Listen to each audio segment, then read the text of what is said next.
So Theodore informed me very politely, I might add, that he desperately needs a pickup truck. And you know how he is.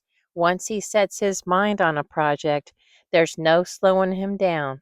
So we did a little junking today. And by junking, I mean we raided my stash of glass food containers and every stray plastic thing I could find. According to Theodore, these are perfectly good truck parts. I'm not so sure. This thing's going to need a lot of body work. Like a lot. But hey, that's half the fun, right? Let's get into it. The first thing I did was tear a bunch of packing paper, or newspaper works too, into strips. I like a mix of sizes, nothing too big and nothing too tiny, just enough variety. Once I had a nice pile of strips, we could finally start shaping this little truck. For the paste, I used my favorite mix, just flour and water. It's simple, it's cheap, and it works beautifully. But if you're worried about attracting any uninvited guests, you can totally use a water glue mixture instead. I gave each little shape one layer of paper at a time and then popped them in front of a fan to dry between layers, and it helps everything dry nice and evenly. Having the mold wrapped in plastic was a big help. I honestly thought I was going to have to cut a few of these pieces away to free them, but with a little patience, they eventually pop loose all on their own. Theodore decided this one would work great on the hood, and I figured these two could possibly be the fenders. I only paper mache the parts I knew I actually use, and I did about 4, maybe 5 layers on some of them. They turned out really strong. I don't think I'll be using this whole piece either. I'll be trimming some of this down. I'm thinking that these shapes might start to form the front and cab area, and this partial lotion bottle could make a great truck bed if I shorten it a bit. And once I get the wheels on, this looks like it's going to be the perfect size for Theodore. I told him, you know what? I think you're right. We might just be able to make a whole truck out of these parts after all. I'm going to start by cutting this hood piece down a little. Resting my pencil on this hot sauce cap actually helped me get a nice straight, even line. And I could definitely tell by cutting through it just how strong it was. Oh, and don't throw away anything. Theodore wouldn't even let me toss a single scrap. He kept saying, let's see if we can use it somewhere, and he usually has pretty good instincts. When I started test fitting the pieces together, I noticed I really needed to cut that piece down a little more. Otherwise, poor Theodore wouldn't be able to see out the window that well. It's getting better, maybe just a little bit more. Okay, I think this just might be the right height now. I shortened the truck bed, and for a second I thought, hey, who knows, maybe this could be the cab. But nope, I really got my mind set on this piece being the cab. It just feels right. I know I said the paper mache was strong, but I still felt like I should fill in the front of the truck with a little cardboard for extra support. Just gives it a sturdier base. While I was gluing it in, it actually gave me flashbacks to those old vintage metal ice trays. You know, the ones where you had to pull the lever back to free the cubes. I always hated those when I was younger. This felt a little like that, minus the finger pinching, of course. I made sure to keep this area open for the axles just in case I decided I wanted the wheels to actually turn. You can use several layers of food packaging to cover the bottom, but I actually ended up finding this really strong laundry soap box that worked perfectly. I really don't use a lot of hot glue, but you'll see me using it quite a bit in this video. I roughly trimmed away the extra and then covered the edges with masking tape so everything looks smooth and like one solid piece. I tried drawing out the windshield freehand, but I am terrible at that.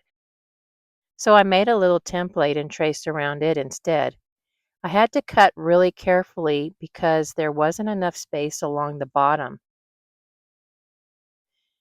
But oh my goodness, once it was out, it actually looked like a real truck window to me. I made a template for the back window too, and I cut that one out the same way. I really want this piece to be the cab, but it's looking a little big. And then Theodore looked at it and said, well, what if it was an extended cab? But I just didn't think the extended cab would look right, so I got brave and cut it in half. I figured that way I could make it the size I wanted and then splice it back together again. And this is what I was going for. Now I'm just hoping I can put it back together so it looks like one piece again and that it's just as strong as it was before. And while I was at it, I went ahead and cut out the side door windows too. Instead of overlapping the extra, I just cut it away and taped the two halves back together with masking tape. And then I paper machéed right over those taped areas, both on the cab and the truck body. Now the cab piece is even stronger than it was before. I painted the cab interior with black and then red paint. I also traced out where the cab would be glued down and painted that area black too. I did all of this because I finally decided this truck is only ever going to be a prop, so Theodore won't ever actually sit in it or drive it. Just don't tell him that. I can't use super glue because of the fumes, so I used some thin double-sided tape to attach a piece of really thin clear packaging for the windows on the inside.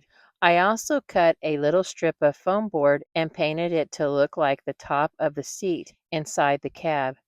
And then I grabbed one of the thicker scraps and trimmed it into a half circle so that it would pass as a steering wheel. I'm hoping that once the cab is glued on, it'll look like the truck has a full interior, even though it definitely doesn't. I used hot glue to attach the cab, and I had to be really careful not to get any on the windows.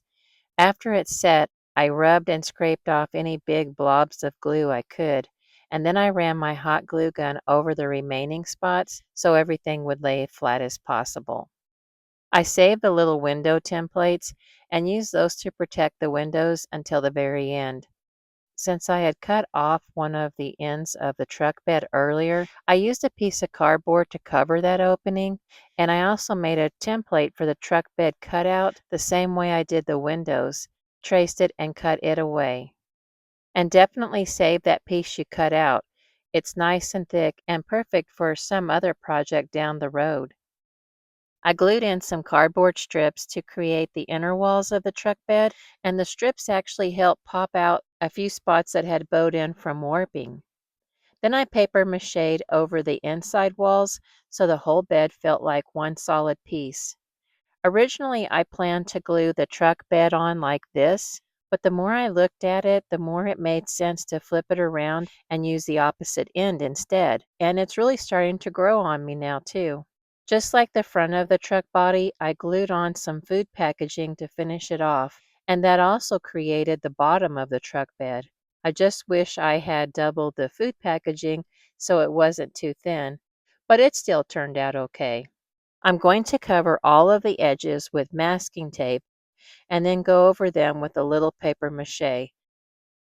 I cut the pieces I had for the fenders in half and then trimmed away some of the center so they'd better resemble actual fenders. These fenders are really going to make it look like a vintage truck. Once I was happy with the shape, I went ahead and glued them on. And yes, I'm picking away glue blobs again. I'll paper mache over all the seams to blend them into the truck body so they look like they were always meant to be there. The truck cab section flares out near the bottom, so I wasn't totally sure how I wanted to attach the bed to it. I ended up drilling holes in both pieces and using cake pop sticks to join the two sections together. It didn't feel as firm as I wanted, and I could already see that being a problem later.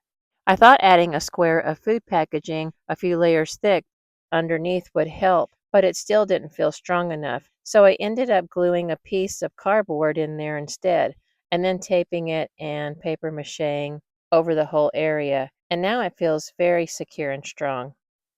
While I was paper macheing, I got the idea to smear a thin layer of air dry clay over the entire truck and then sand it to help hide some of the paper mache lines. But at the same time, I also weakened my windows, so unfortunately, I had to remove them. Thankfully, I think it still looks totally okay, at least for a mouse. I made some door templates and traced them onto the truck. And then I glued crochet thread around the doors, the windows, and a few other spots to give it a little extra detail. I think it really added a lot of definition. To help smooth the red truck even more, I painted the whole thing with wood glue. Then I base coated it in black, and after that I added a couple of rough coats of red paint. You have no idea how excited I was once that red paint started going on. I could finally see my whole vision for this little truck coming together, and it actually looked like it was going to work. Don't be surprised if you start seeing other mice driving around Maple Valley now. Remember all those little bits Theodore was hoarding? Well, let's dig through them and see if we can find a few pieces that could work as the front and back bumpers. I found these two little pieces I had cut off of something earlier, and they were perfect for the bumpers. I glued on some food packaging scraps as spacers and also to help give me a good way to attach them to the truck. Theodore said, "Looking good." I paper quilled some tiny little bolts to glue onto the front of the bumpers. I sketched out a little grill for the front of the truck on a piece of scrap cardstock, and then I brushed wood glue over the bumpers and the grill to give them a smoother finish. After that, I painted them gray and added a coat of metallic silver on top, and I added a little black paint behind the grill for extra depth. It really made that silver stand out. I just love the way everything looked once it was all glued in place. For the headlights and taillights, I paper quilled several strips of paper together until they were the width that I needed, and then I shaped them into a shallow bowl and painted them gray. I added a bit of triple thick just over the area that would be the glass part. I made these running boards out of some scrap chipboard. I think it was the backing from an old paper tablet. I used my ball stylus to draw a few lines into them, and then I painted them a tan color since I'm planning to darken them a bit later on. These will get glued underneath the truck right between the tires. For the tires, I cut out 2 circles of foam board for each one and sanded the edges to give them a nice curved shape. Then I painted them to look like little rubber tires with white walls. The hubcaps were made the exact way as the headlights. I just made them a little wider and then painted them like the bumpers.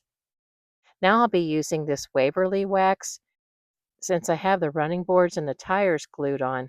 I hope it will give it that aged look, and I tried not to go too heavy. I didn't want to darken it too much. I made this little fence for the truck bed out of cardstock and just glued it directly onto the truck. I left the back open. I thought it looked better that way, and Theodore said it makes it easier to load. Theodore inspected every inch of the truck and said it's exactly the style he always imagined. He's already planning to help deliver trees around Mapleton. He even insisted I take a photo. He said he might use it on a card to send out to friends this season.